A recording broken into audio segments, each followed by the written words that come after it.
as a result of some of the characters of the Mubarak regime, you see a different set of challenges than you see in Tunisia for the succession. The authoritarianism in Egypt was more neglectful than predatory. And as a result, although there are accusations of high-level corruption in Egypt today, and I think there are probably some people who merit those accusations, by and large, I think they are far less serious than the comparable accusations in Tunisia.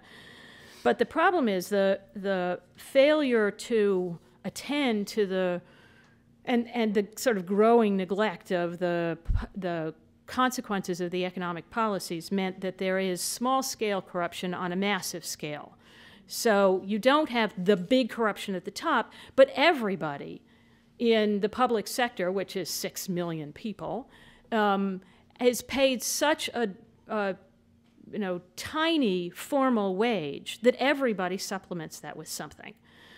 And some of that is what you would call, kind of technically ordinary corruption. That is, the police take bribes for, traffic violations and so forth and so on. But it's even sort of built into the system of education. So public education, the teachers are paid so little that they all give private lessons in order to ensure that they supplement their salaries. And the students have to take the private lessons because they don't teach anything during the day. And it becomes, so that's how the system works now. So formally, education is free in Egypt, but in practice, it's very expensive because the only way to ensure that your children learn anything is to pay for the private lessons given by the teachers after school. That's not corrupt, except it does corrupt the system of public education. And that's really the dilemma that Egypt faces now, is that they've had such low salaries for decades now in the public sector that everybody in the public sector has sort of turned outward to find supplementary sources of income.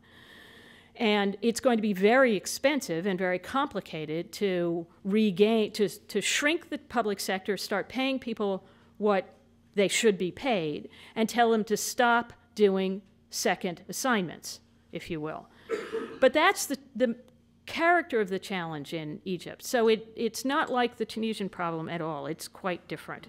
In some respects, I think it will be much harder to reverse than simply removing the family in Tunisia.